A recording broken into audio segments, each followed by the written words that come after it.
Well, thanks so much for joining us, everyone, today for another member open house where today we're going to explore the technical side of outdoor and adventure photography. Joining us today, we have Jeff Colhoun, Joanna Lentini, and Michael Overbeck. What's up, guys? How's everyone It's doing? going. Good. Amazing. So my name is Brian Sheffield. I'm a project manager and producer here at Wonderful Machine. And yeah, so every week we've been trying to do these, or every couple of weeks we've been trying to do these member open houses. So if anyone has any ideas for future ones, feel free to email Bill and or myself. We'd love to hear your thoughts on what we can present that can be informative, entertaining, and helpful to everyone. So in planning this outdoor and adventure photography talk, I was thinking about my experience with this world, and personally I've always had a passion for the outdoors. Pretty simple stuff: cycling, hiking, camping. I love crisp air in the mornings in the mountains. I love the smell of giant sequoias and getting dizzy up at high elevation. As a photographer, I love seeing people also in these outdoor locations doing aspirational things, but rarely I've put my love of the outdoors and photography together. The couple times I have, it's been very hard work. I've thrown up hanging from a rope on the side of a climbing wall, smashed phones mountain biking, and certainly gone through tons of camera batteries up in the Arctic Circle with low temperatures. It's definitely a lot of work to make these photographs in these uncontrollable and challenging locations. And as photographers, these locations are the opposite of catered air conditioning rental studios where one has controllable lighting, static talent, and time, all the time to adjust and make things perfect. So I'm constantly assuming that every outdoor photographer is constantly sweaty and dirty and very tired. So joining me today, like I said, we have incredibly talented outdoor and adventure photographers, Jeff Colhoun, Joanna Lentini, and Michael Overbeck. Thanks so much for joining us, you guys. So I'm going to introduce you guys each one by one and show some of your work and do a little chatting. And we'd love to have everyone's input along the way, so please feel free to throw up some questions in the text chat and we'll jump on them as we go along. At the end, we'll certainly open this up to anyone who wants to unmute yourself and yell out a question. So first up, we have Jeff Colhoun. If I can change my screen here. Bear with me a second. I'm having some, hey, Jeff. So Jeff, what's up, man? Thanks for joining us. How's it going? Good, how are Good you? to be here. Great. Here's a photo of Jeff hanging out in some beautiful nature. Yeah, that's northern Mongolia. On the other side of that mountain is Russia. Whoa. So, yeah, it was a fun one. Never been. You should. Everyone should. Mongolia is, I want to move there. It's amazing. You know, the food leaves. Oh, go on. The food leaves something to be desired, but everything else is just wonderful. Nice, nice. So Jeff, you describe yourself as a photographer and cinematographer that's passionate about creating meaningful work. Yeah. Jeff creates campaign imagery for outdoor travel and tourism brands such as Ford, Arc'teryx, Tenba, and Monster Energy. Jeff's also very passionate about creating positive impact photography while working in collaboration with global nonprofits and other organizations. And Jeff is an MFA from the Academy of Art University in San Francisco and currently calls the Bay Area home. My first question, Jeff, is most of us have worked with national brands and agencies and have seen how shot lists work based on client deliverable needs. So with advertising campaigns or even editorial portraiture, we generally plan the talent and the locations based on the campaign's needs. But can you talk to us a little bit about working with these nonprofits and how you guys collaborate on shot lists? Yeah, definitely. You know, there really aren't shot lists. They have a list of deliverables they want, but they don't really know what they are. Mm-hmm. Usually they want a social impact piece that's a short documentary that they can use to screen at film festivals and to show at fundraising events. They want images for PR and ad use, and sometimes they even want me to do a little write-up for a travel publication if it's in alignment with what they do. So they're so caught up in their cause that a lot of times you just have to immerse yourself, in their world and shoot. I've had clients point at, something I did for a separate NGO and say, just do that for us. And there were 3 phone calls between us, and then I was in West Africa 3 months later. So a lot of times it's almost, I mean, I don't want to sound mean, but it's almost amateurish in how a lot of them handle their branding and, you know, their requests for what they want. So there's a lot of guesswork involved and, you know, just kind of preparing for everything because, you know, you may show up to do, you know, just some quick candid shots, you know, get some quick images for them and shoot a documentary. And then it turns out they want you to do an entire portrait series. Yeah. You know, with lighting. So you have to always be ready for what they want to change because I'm not going to say no to someone who's taking care of me, you know, in a third world country where I don't speak the language and I don't even know how to get back to the airport. You know, I'm just going to say yes and I'm going to, you know, do my best. So, you know, you have to be adaptable and yeah, it's a different world. There's, like you said, there's no air conditioned studio. There's no assistants. You know, it's tough, but it's fun as well. So it seems like the client puts a lot of trust and creative freedom in your hands. Yeah. And so far it's, you know, worked out. I had a photographer tell me once, this guy, Jason Madera, he's, you know, very well established. He told me, do what the client wants, do what you want, and then just deliver what you want. And the client will almost always, you know, agree that you're right. And I've been using that tactic with nonprofits since day one, and so far it's worked out. Mm. That's great. That's awesome. Now, I know the answer to this, of course, but can you tell everyone else what the difference between like a nonprofit and an NGO is and how they vary? So yeah, a nonprofit is, you know, they're registered 501c3 and, you know, usually they register in Arizona because that's the easiest place to get it. NGOs are usually funded. They're non-governmental organizations funded by the UN, other outfits, at least it's my understanding of it. And, you know, I've worked for both and it's the same thing with both. Nonprofits are a little more concerned with their image, I'd say. I forgot to keep scrolling through photos here. Was this in Mongolia as well? That, no, that's actually in Australia. That was a tourism trip. Well, going back to that Mongolia pic of you, so previously we spoke about this and you were talking about permits and Yeah. And how you're among some of the first people to be taken into these protected areas. Yeah. Can you give us all a quick rundown of some of that permit stuff and what you take on versus put on these NGOs or nonprofits or Yeah, producers? definitely. So, you know, I did 3 trips to Mongolia, 2015, 2016, 2017. You know, the first one was just kind of a dry run with a nonprofit. The second one was when I actually had to get permission, you know, and they you know, developing countries started to understand what drones were. And so I was there to shoot a short documentary about the director of the National Park Service. And I was going to be tracking and filming Argali and Siberian ibex, which were both on the endangered species red list, which you can't take an aircraft near, let alone a drone. So he basically, the director of the Park Service. Sorry, ibex, that's like a deer type animal, correct? So the Argali is like a mountain sheep, and the ibex are the goats with the like long horns. You see them, you'll see them in Switzerland, but they have big problems with poaching out there. It has to do with their economy. It's a whole different discussion. And so, you know, I think there's like 120 in existence right now. But basically, he contacted a member of parliament who got me approval through their Civil Aviation Authority. And, you know, it was basically an instance of who you know. Otherwise, you know, I would have been hassled at the border coming in. I would have had to get a carnet to bring my camera equipment in. And it would have been either impossible or a hassle. I mean, he was on the ground with me, so he just would say fly. But a lot of times, you know, especially with NGOs, you tell them, you know, I need in writing from the government that says I can bring my drone. You know, in West Africa, we couldn't get that. They were illegal. So I took the props off. I took the battery out. I put it in the shoe because I had a guarantee that if I did get in trouble, they'd get me out.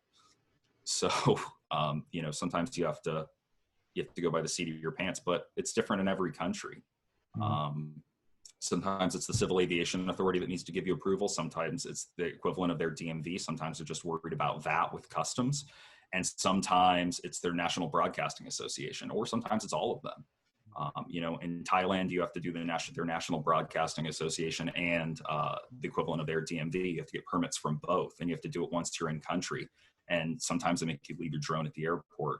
In Peru, just pay VAT when you enter, and they give it back to you when you get home. But am I correct that most of the problems could be upon entering? Have you ever had any problems exiting with all this Yes. footage that you've had? Yeah. So the most interesting one was Ethiopia. I'd had a colleague go over about a month before me, and he just decided to bring a drone to do some selfies. It was taken from him, and it was because they were at war with Eritrea. And about 3 days before I got over there, they signed a peace agreement. So I was able to get the drone in, no problem. On the way out, they wanted me to pay VAT on it because they thought I bought it in Ethiopia, and you're not getting a Mavic. That's Ethiopia. You're not getting a Mavic 2 in Ethiopia, a month after they come out. So, it was a bit of arguing almost. And I don't ever recommend doing that with customs officials. Yeah. The only time I ever had that issue was coming back. I was in Europe the summer and fall of September 11th. So wasn't able to get back to the States until October of that year. And I had, 100 rolls of shot film, and they made it go through the X-ray machine. That's the worst. And I had a bunch of 3200 and stuff. So, but yeah, I mean, that was, before hard drives and digital and everything. So yeah, well, I've had my hard drives confiscated by U.S. Customs because they thought I was up to no good. You name it can happen. Prepare for the worst is what I always say, and hope for the best. Where's this photo? That's in the Singing Sand Dunes in southern Mongolia in the Gobi. Actually, it was funny. I had the flu, and I was delirious. I had a fever, and I insisted on flying my Inspire 2 to get a couple of these shots. And so I don't really remember it because I passed out about 20 minutes after I landed my drone. I just fell over. Good for you, man. So, yeah. That's insane. And were you shooting when you were sick because you were in this location and just had limited time there, or were you just yeah?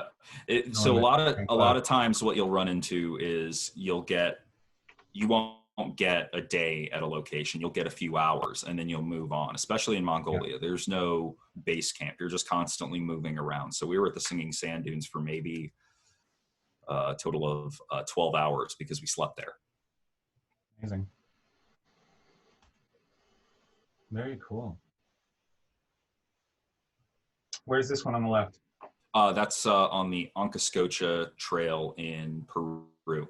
Mm-hmm. So that was a travel job, and it was I'd been to 14,000 feet. I'd never touched 16, and that was the hardest thing I've ever done. It was great, but it was very hard. You on the ground at 16? Oh, that's me on the ground. I did put it up at 16, and it didn't want to fly very well. That's just a 5DS, I got a Tamron super zoom on there because I was feeling lazy.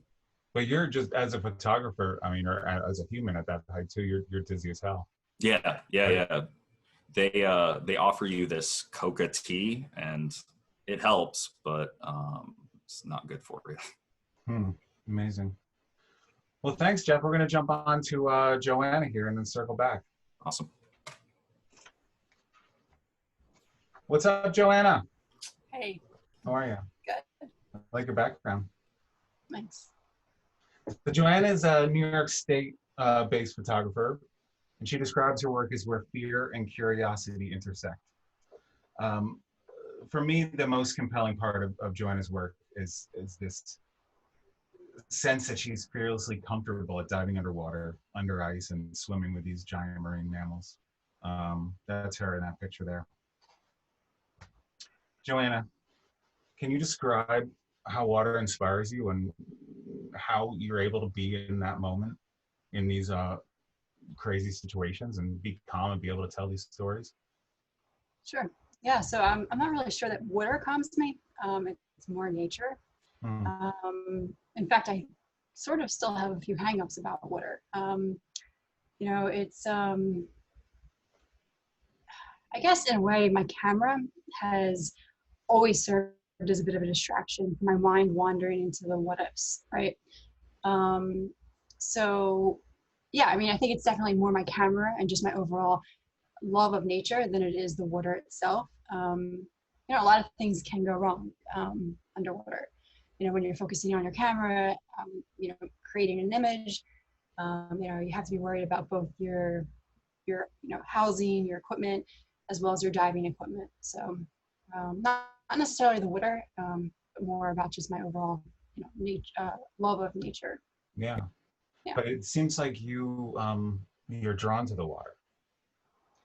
Yeah, absolutely. I mean, I'm drawn to nature in general. You know, I just started scuba diving about 10 years ago, and I brought a camera with me. And it wasn't until then that I really got serious about photography.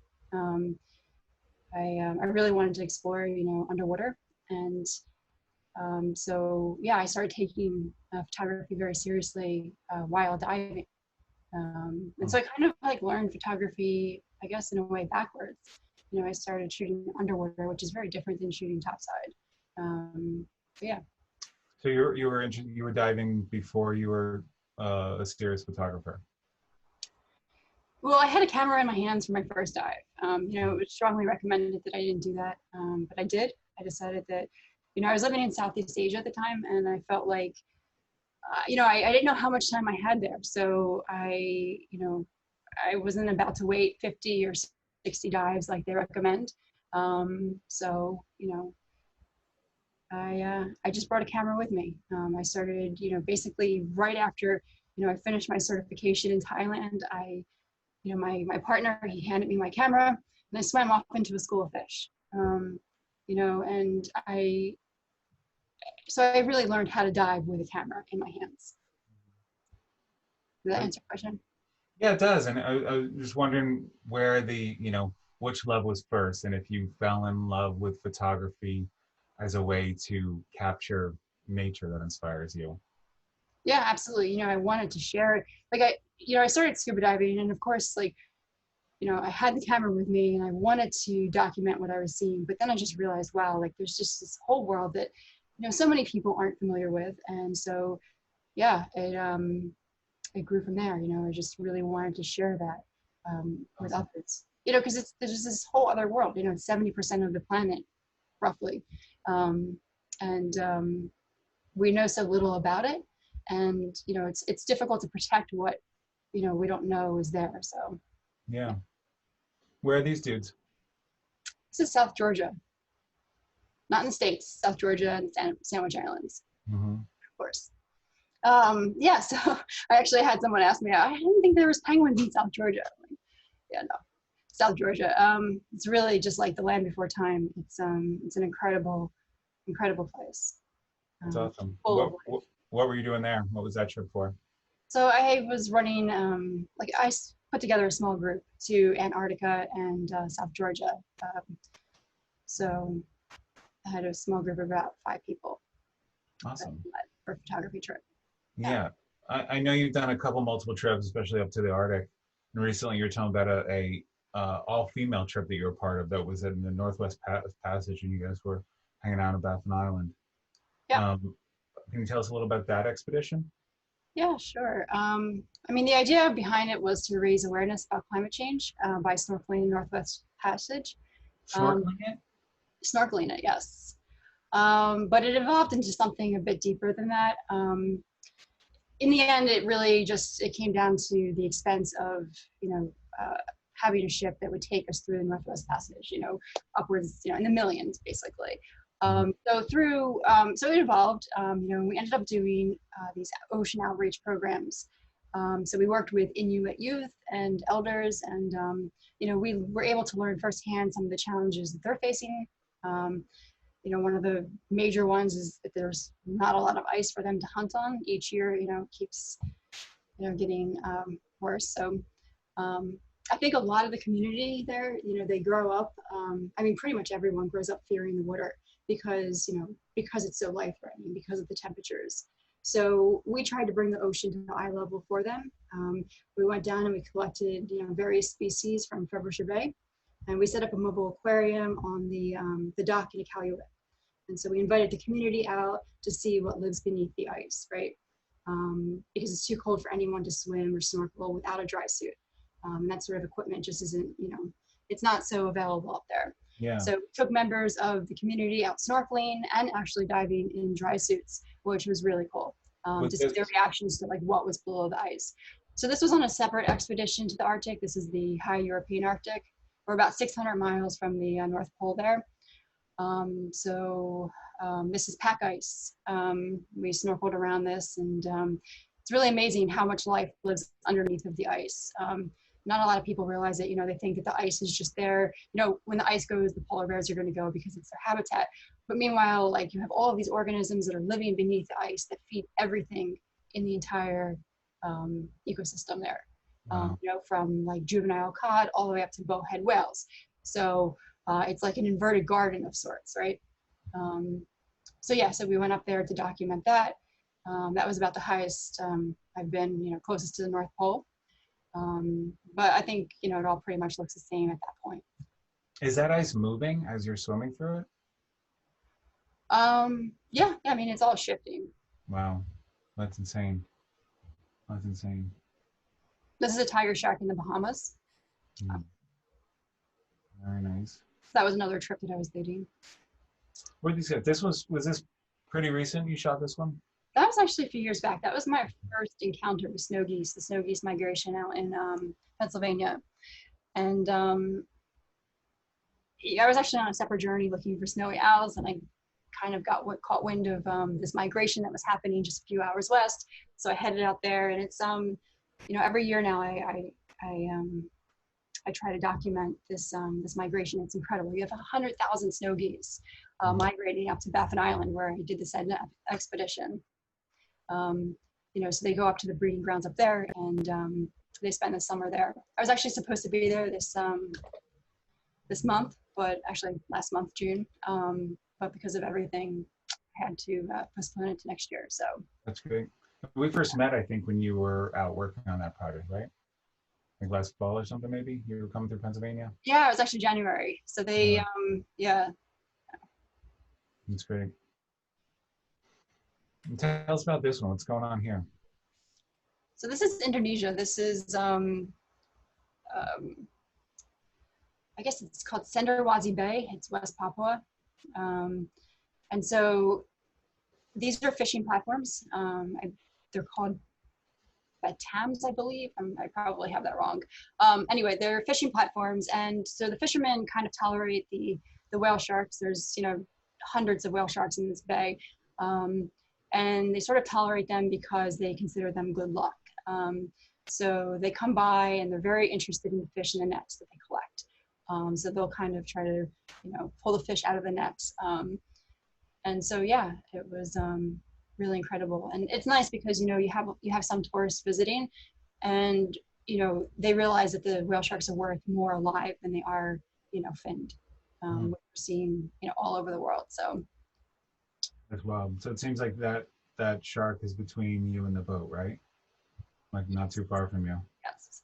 They're kind of funny, you know, they, especially on this encounter, I've been in the water with whale sharks a lot, but whale sharks, they don't seem to really like understand their size, right? So you kind of have like a bunch of them, you know, they come right at you, you know, they'll push you. Not, you know, not to hurt you, but just like, they don't realize how big they are, I think. And it can be quite funny. So yeah. So getting back to some of these expeditions, do you guys have like a safety team, or what kind of safety protocol goes involved in, or is involved in the planning and prep for these? Yeah, I mean, it really depends. I mean, of course, you know, having some sort of first aid training myself and rescue diver certification helps. Usually, you know, it comes down to about like, you know, the sort of experience that you've had in these different environments, right? So, you know, like in the Arctic, like, you know, you had to have a certain number of dives to be part of the expedition. That was really important, you know, in cold water, you know, in freezing temperatures, because obviously a lot of things can go wrong, right? So your regulator, it could, you know, it could freeze up, and then what do you do when you're, you know, 10 meters below the surface, 20 meters below the surface? So yeah. And then safety officers as well, dive safety officers. So what do you do when it freezes? I haven't really had it happen, but generally you have two separate regulators. So you know, if the one line goes, then you have the other, and you can just turn it off. But yeah, I haven't had it. I mean, it's a little free flowing, you know, so like the water starts coming in. And, yeah. Wild. But Where like is I it said, from? you know, I mean, you know, even to this day, like I am like people, my mom, you know, she thinks I'm absolutely fearless, and you know, it's not about that. It's you know, I have a lot of hang-ups about the water. You know, it's a lot of things that can happen that can go wrong, and I think you know, just I'm quite analytical about like everything that I do. Like I really analyze the situation, you know, that I'm getting into. Like with the orcas, like I really like, yeah, you know, you Yeah. just I try to think of like the worst case scenarios and then kind of like, you know, whether I I don't think just jump in, right? yeah, I think that's probably smart in any of these like, conditions that are you can't plan for, whether you're, riding a mountain bike down the side of a mountain or swimming in some ice or hanging off the side of a cliff. Like prepare for the worst Yeah, I and think it's just all about being prepared, you know, over prepared. So I took this image while I was getting certified to be an aquanaut. So I what spent the heck is an 24 aquanaut? It's some silly certification. I mean, just, you know, with Patty, you know, you spend 24 hours underwater, basically. What do you wait. You spend 24 hours straight underwater? I did, not diving, in a sort of, I don't know, underwater hotel sort of thing. It wasn't really a hotel. Um, Where yeah, was this? this was in the Keys. Florida? Yep. And At about the 18-hour mark, I was like, I'm ready to go up. You know, it started to just feel a little creepy, and yeah. And the water, you can see it's quite green, and there's little visibility. So yeah. wow. Yeah, I mean, we dove a lot, you know, while we were doing the certification, but at a certain point, it's just like, okay. nice. Um, what are some of the, you've talked about the fear or the, uncertainty of the water and, some of your fears and trepidation through it, but what are some of the other challenges you face? I mean, mainly my fears, my own fears of the unknown. You know, I struggle a lot with anxiety. You know, trying to keep that at bay has always just been an exhausting struggle for me. But you know, you know, currents, low visibility, the weather, of course, equipment failures. You know, whether it's with my underwater housing or my regulator, that sort of stuff. You know, there's just a lot to think about, and with the anxiety and all of that extra stuff, it's just, yeah, like you said, I'm always exhausted. Always tired as hell. Yeah. Thanks, Joanna. So we're going to jump into Michael Overbeck now. What's up, Michael? Hey, how's it going? Good. How are you? Thanks for joining Pretty us. good. Oh, no worries. So Michael has lived in Whistler, British Columbia for over 24 years, and he's executed worldwide campaigns for brands like Airbnb, Helly Hansen, North Face, Arc'teryx, MEC, and Merrell as well. Michael describes his work as documenting exploration and pushing the human limit within untamed landscapes. Michael, you told me prior to getting into photography, you were into some different sports like cycling, skiing, and climbing. Can you talk about how being accomplished at those sports could help with the natural realism of your photography work? Yeah, for sure. I mean, I think for me too, like just getting into, like even just getting into photography, like the biking and the skiing and the climbing, like all of that just came, like I started doing that a long time before I started doing photography. And I think by like getting into those communities and like, you know, getting into biking and skiing and like getting better at those sports, it did allow me to just get into kind of those communities of like more talented athletes and getting to know them and understanding the sport and I guess how it works. And even too, just understanding like, you know, within skiing, like what do skiers actually want to see and like what type of photos do they want to see, instead of coming at it from like, you know, being more of like an outsider looking in. I felt like I came at it from, you know, being a part of the sport and then like picking up a camera and finding a way to kind of like document what was happening around me and the trips I was going on and all that kind of stuff. Yeah, give them Um, inside knowledge of the what's real and what's fake, and even how yeah, to use the gear. exactly. Yeah, Yeah, yeah, I, yeah, for I sure. bet that your brand clients are really appreciative of that. Yeah, I feel like a lot of the time, and I talked to some of my clients about this as well. Like one of the marketing directors at Helly Hansen, like he always says to me, like one of the main reasons they keep coming back is because they know that I know the athletes, I can do the sports, and if we're going out, we're like even this photo here that was on a shoot for Helly Hansen last year, and it's like they know that they can kind of just send me out and like I can work with the guides and with the athletes, and we can just choose, a good climbing route for the day. I can kind of take care of myself and shoot the photos, and Mm-hmm. I think it helps build that trust. Mm-hmm. And then they know too that like whatever we're shooting will be, as like authentic as possible, and it won't be gimmicky or won't get called out by any good climbers for it as well. And previously, you and I had discussed too about how exactly what you're talking about right now, and that rapport and that professionalism and that athleticism that you've shown to some of these professional athletes has led to future campaigns as well. How they, Mm-hmm. will request you as a photographer to the brand that they're working with. Yeah, That's, yeah, and that's cool. like and that too, like I think the way that kind of happened is a lot of the athletes that I grew up with in Whistler and like learned to ski with or learned to climb with, they've gone on to having pretty successful careers, being a professional skier competing in the Olympics, or being like a professional guide or something like that for climbing.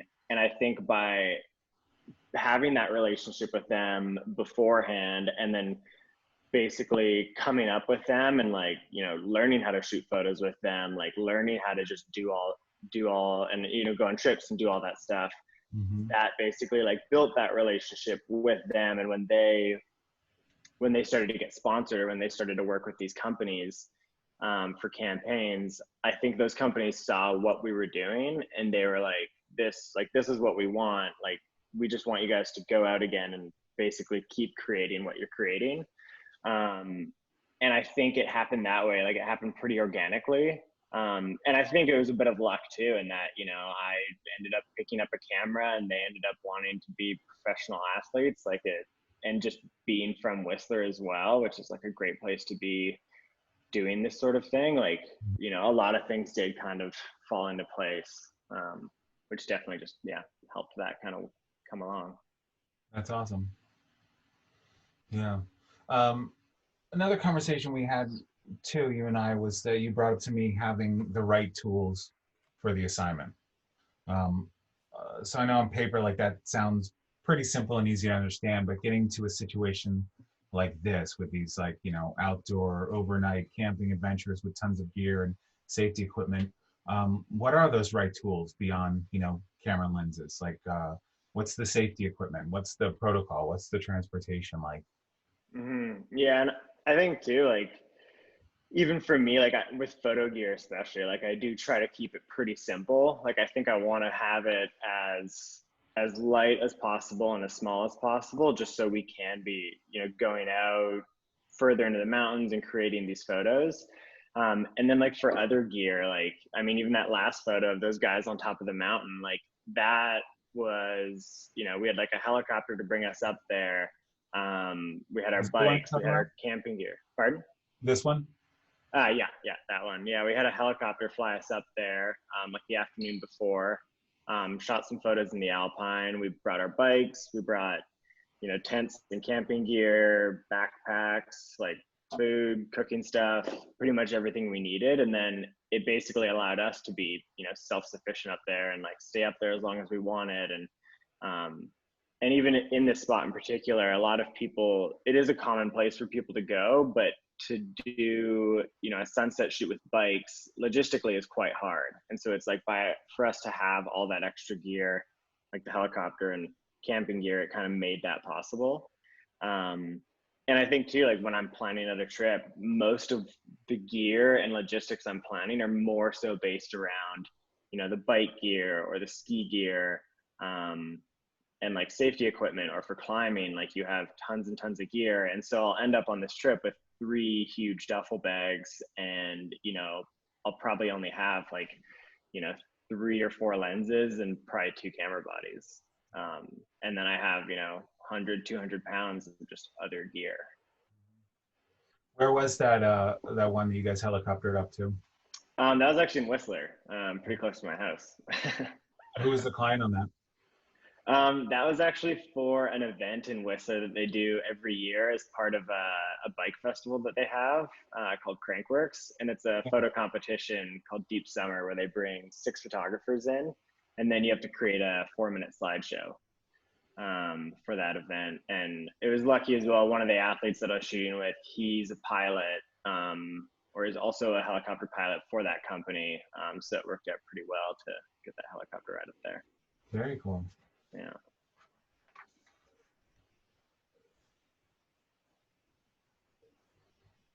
Yeah, that photo is from a 4-day ski traverse for the client was Origin, which is a marketing agency, and they were making a film basically about this ski traverse.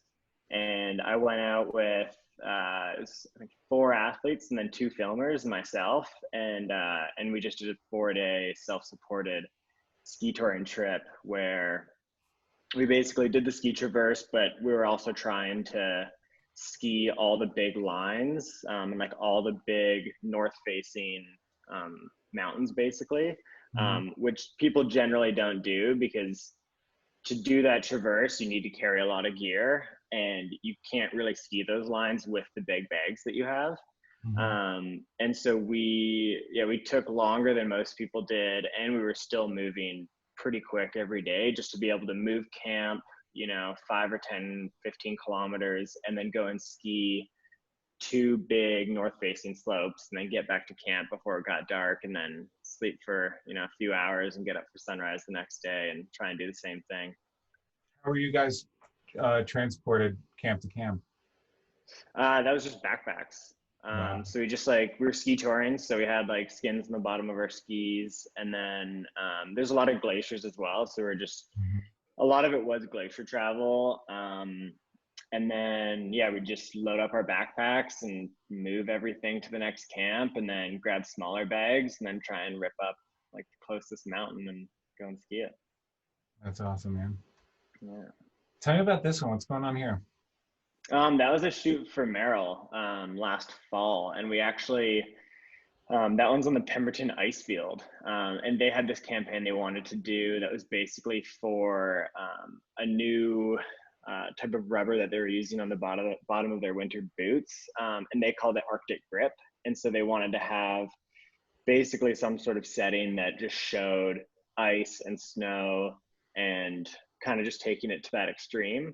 And so I worked on this with a production company out of Whistler called Sherpa Cinema, and we flew out to the Pemberton Ice Cap for the day, and then basically just shot the entire campaign in that one day, probably over like maybe 10 to 12 hours, I would say, doing both film and photo.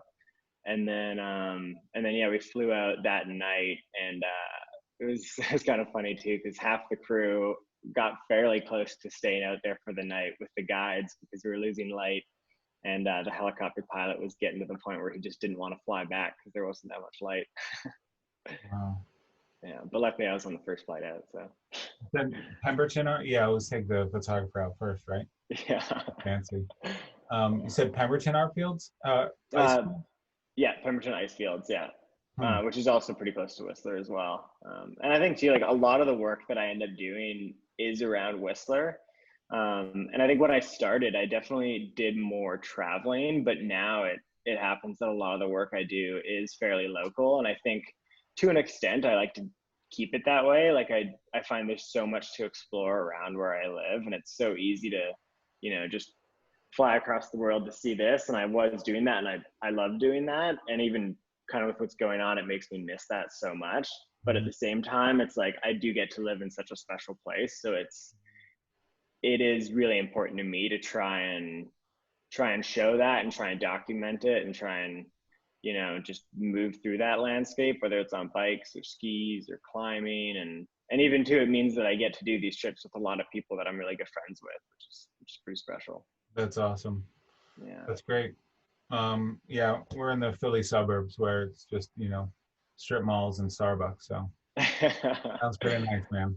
Yeah, yeah. Even that photo on the right of the guy ice climbing, he like that. He lives in the same town as me, and that is probably a 5 or 10 minute walk from my house, um, which is pretty funny. But it's not a super common ice climbing route, but it's kind of a cool little canyon.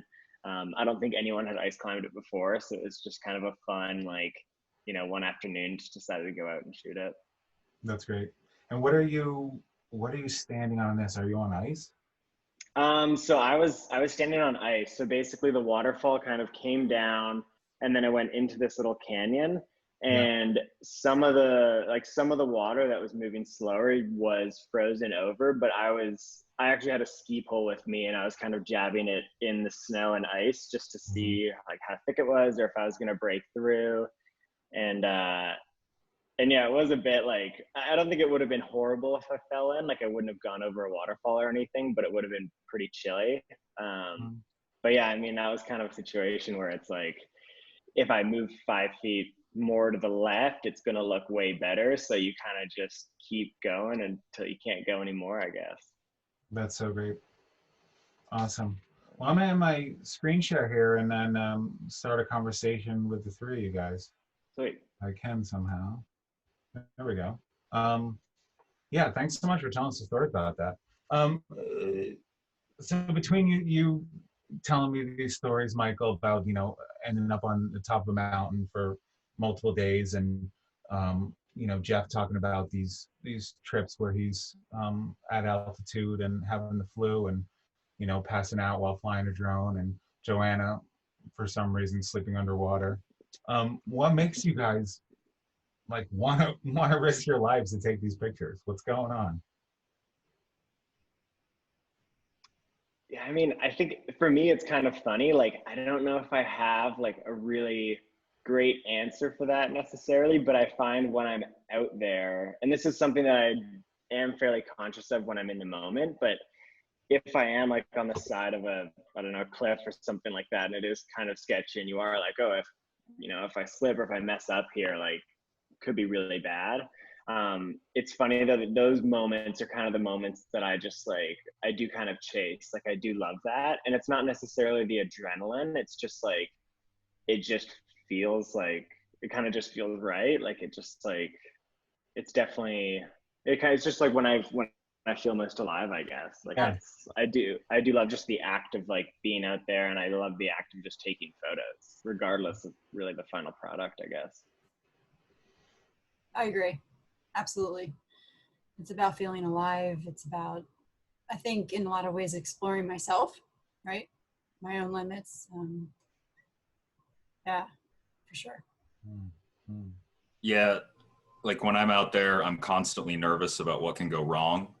Um, you know, and it's always in the back of your head. And when I say what could go wrong, it could be as simple as you eat the wrong thing and then, you know, you're sick. But you know, and then when I come back, you know, I can look at the photos and I kind of get that feeling again every time I look at them. Like I know what I felt like right then.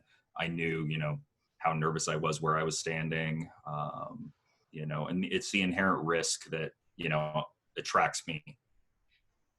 I think in a lot of ways too, I think so many of us are so disconnected from the outdoors, from nature, and you know, trying to inspire others with my images, you know, trying to get people, you know, you had mentioned earlier, you know, like the fear and the curiosity, right? The intersection of that, like getting people outside of their comfort zones, you know, encouraging people to do that, you know, I think that that's kind of a part of it as well, right? Yeah. Yeah, the showing. Am I correct in thinking you're saying like showing stuff to people that they haven't seen and inspiring them with that? Yeah, getting them outside, right? Yeah. At least that's, you know, part of it for me. Mm-hmm. Yeah. Um, these shoots that you guys do, what's the crew like?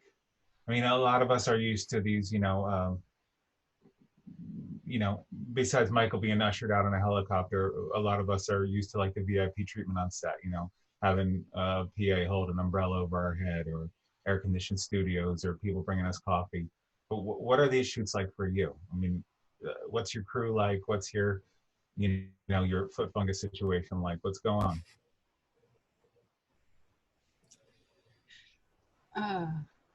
For me, I haven't worked on any big productions, usually just me and sometimes an assistant. And then, you know, Yeah, like I personally don't ever bring anyone with me. I would like to, but there's almost never a budget for it. And to be honest, I haven't found the right person who I think can hang. But, you know, it's either, you know, if I'm out in the backcountry, there's usually, you know, a porter or two.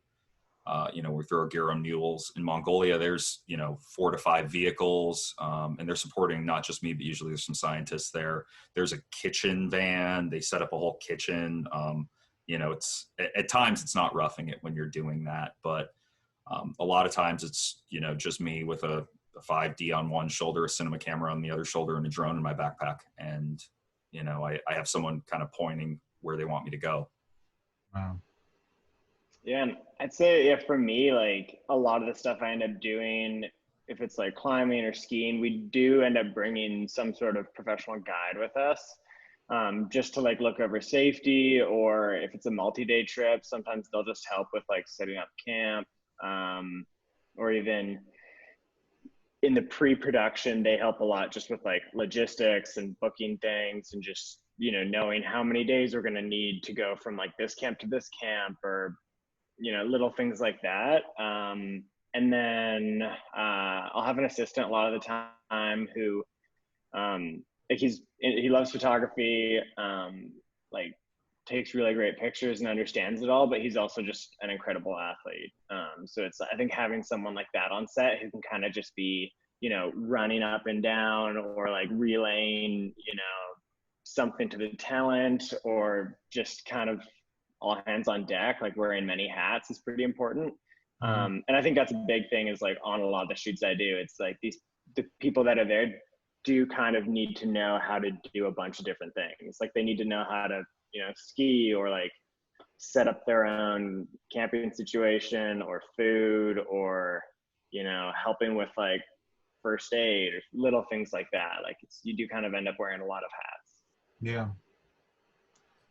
In a previous conversation with Jeff, Jeff, you mentioned bringing 2 of everything, because things are inevitably going to break or get lost or fall down a cliff.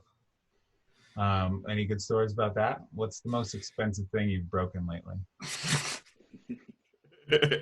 I mean, the most expensive, I don't know what happened. The camera body, the shutter just froze up. I actually, a 24 to 70 f2.8L series is in 2 pieces at the moment. So that was a pretty expensive one. I've had drones go down and I found bits of them. I put one in the front of a trophy truck back when, you know, you couldn't buy them, back when you had to build them. It's like 2014. So, yeah, I've done some serious damage. And what I found is, you know, sometimes it's not even your fault. Sometimes, you know, it's a factory defect. Sometimes it's the temperature. Sometimes it just doesn't work. So, you know, always being ready to, you know, like I keep saying, for the worst, is super important, because a client doesn't care why it doesn't work. They just want you to fix it. I mean, they could really care less. You're there to do a job and you need to do it. Mm-hmm. Absolutely. So going off that, what are some of the, this is the last question, and we'll open it up to everyone else to ask some questions as well. But what are some of the biggest challenges that each of you have faced?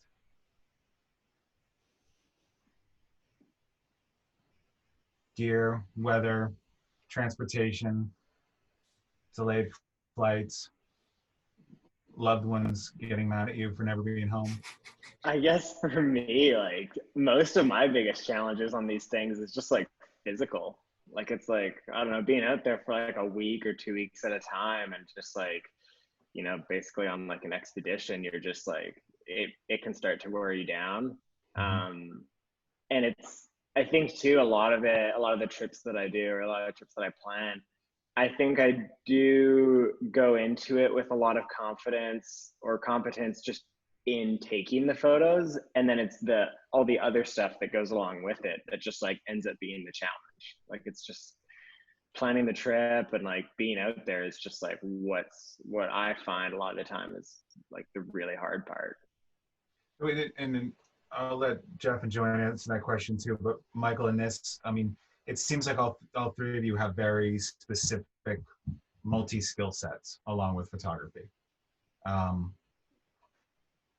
But you just mentioned that you're more confident in the photography than the outdoors.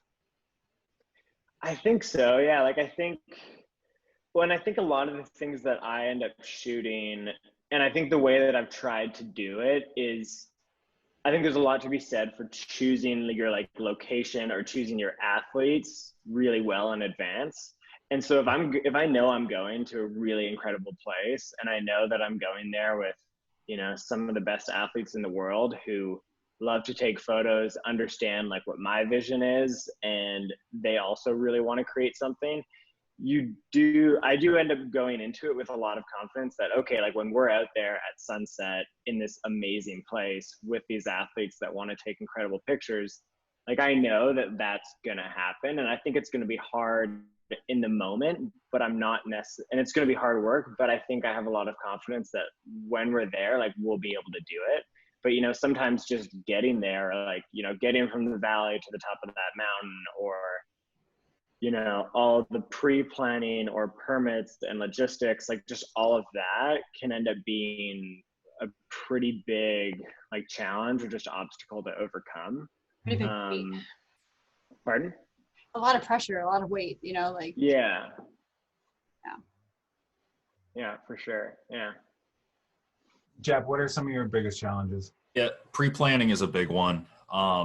You know, it's like, especially when you're doing something international, it's like as soon as I'm through customs and I'm standing on the other side of that terminal when I've gotten into the country, it's a huge weight has just been lifted off my shoulders. I know I probably have everything because the locks on my flight cases aren't busted and I can go to work.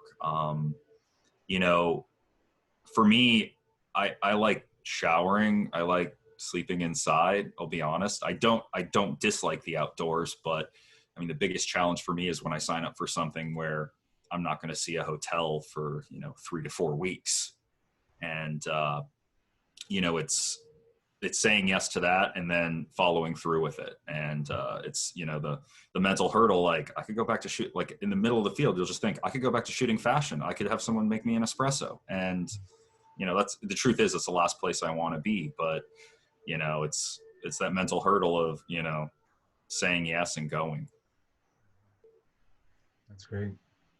Well, yeah, I think we should open up the questions to anyone else here, the viewers. I know, Greg, you have a question. Are you there? Do you want to ask it, or should I? Greg's on mute. He might be muted. So go ahead, Brian. So Greg is asking what advice you guys have for younger photographers that are working towards building a career in outdoor and adventure work, and what were some of your early struggles when transitioning from photography as a hobby to photography as your profession?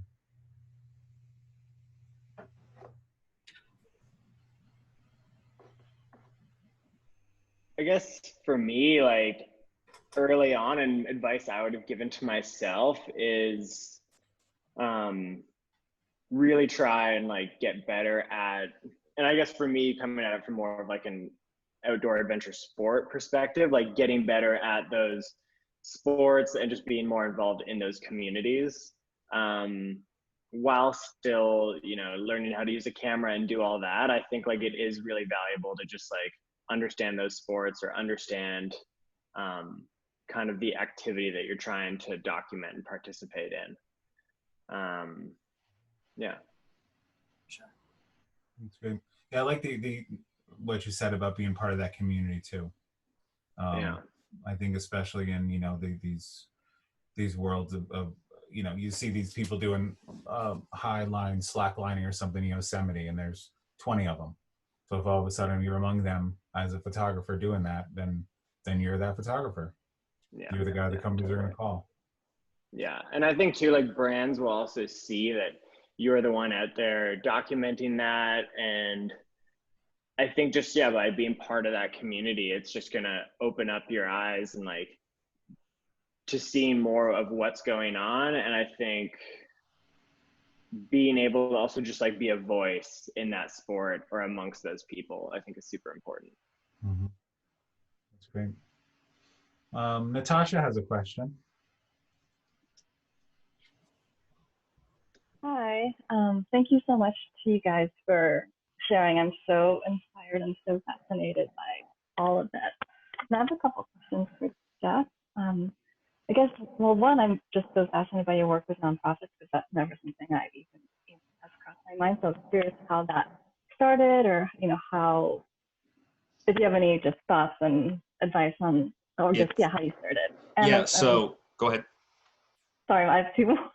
Yeah, it's fine. But the second one was like, I love that you also do cinematography. So are you self-taught with that? And was the decision to do that kind of an organic path? And then also lastly, along with that, is like, did the documentary films come about as, with like a pitch, or like how did that evolve? So sorry, there's a lot. Yeah. Okay. So I'll start with how I got into it. Okay. I was shooting in studio for Gap commercially right out of grad school. I did my BFA. I loved landscape. I love the outdoors. I go to do my MFA in 2008 because the economy tanks. And they're like, Jeff, you're going to be a fashion photographer or you've just wasted $40,000. So I said, yes, I'll be a fashion photographer. And one of the guys who worked there, his wife was Mongolian. And at that time, I was experimenting with drones. You couldn't buy them. You had to build them. And that's when I got the invite. And that was like my foot in the door with them. And, now I approach them, they approach me. But the biggest thing is they don't pay well. And so what I mean is my expenses are usually covered, and then I make money licensing on the back end. They don't have exclusive use of the photos. Obviously, I'm not going to sell, photos to a competing nonprofit, but you really have to understand how to monetize your work if you want to do nonprofit stuff, or just expect it, to be a break-even deal, because they'll give you access to places you never thought you could go, but they will absolutely not pay you if they can get away with it. Yeah, and I mean, I don't feel good about taking money from an organization who's like, the last one I did was West Africa, and they were doing life-changing surgeries for people who wouldn't otherwise get them. I don't want their money. I want them to go on another mission. So, with nonprofits, I mean, that's my advice: is reach out to them. Even at the local level, there's good ones you can work with. Okay, the second question. Cinematography. Okay, so I depending on how long you've been in the field, the 5D Mark II kind of changed everything with video, and clients started asking for video. So yeah, I'm self-taught. I had a bit of an edge that I was a musician for a while, so I know how to mix the audio. I know how to fix issues with audio, and that's half of it. Color grading, not a big deal, but it's self-taught, and it was an uphill battle for a while. And then what was the third question? Documentary films. So, I got asked first to shoot. I'd always done little travel shorts, and I got asked to shoot a documentary film. And I was lucky enough that one of my friends is a fairly well-established writer in the film industry. And so he gave me a rundown of how to do it. He gave me a stack of questions to ask. I used none of them. But what I did was basically I followed his template. You get everything turned into transcripts, and then he did his magic and told me to put what where to do Frankenbites, where you make them say certain things.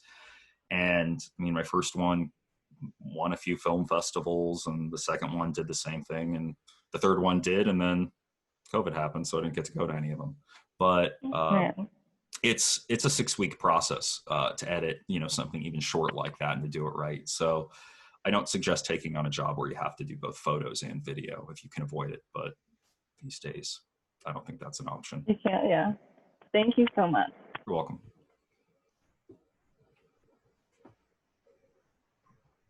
Does anyone else have any questions for the gang? No? I'll jump in with a question. For Joanna especially, when I think about all the dangers of working underwater, or in very cold locations, I wonder when you began doing that, were there certain dangers that you didn't really anticipate, or underestimated, and other dangers that you sort of overestimated and really weren't such a big deal?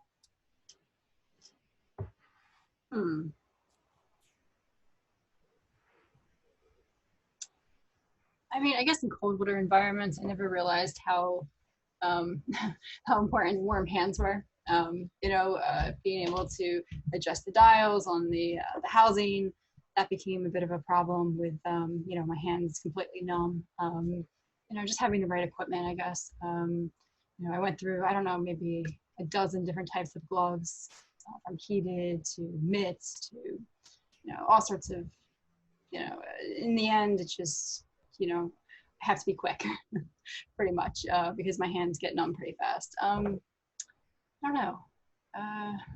And what about the sharks? How do you decide when a shark is dangerous and when they're not? The sharks aren't dangerous. I had this big hang up with sharks when I started diving. I was just adamant about, staying away from areas where there's, sharks were known to be. And now it's just, I kind of seek out those encounters. I think that, between sharks and crocodiles and orcas, all of these apex predators, I think that there's, we definitely have a lot of, there's a lot of misunderstanding about them, right? I've never really felt threatened by any of them in 10 years, in any way. So, I started off terrified, and now it's like kind of quite the opposite. I mean, obviously there's always, there's always this feeling, when you're going into a new situation, right? With new species, it's definitely, your mind, you kind of go back into that old way of thinking, like, oh, well, what if this species is, yeah, but no, never any threatening behavior whatsoever, never any sort of, yeah. So it's really all just in my head. Did that answer your question? Well, I mean, if a shark is hungry enough, don't they see you as food? No. No. I mean, yeah, I guess hungry enough, you're floating at sea for like days, kind of, in the open ocean, sure. But no, in general, they're just super curious.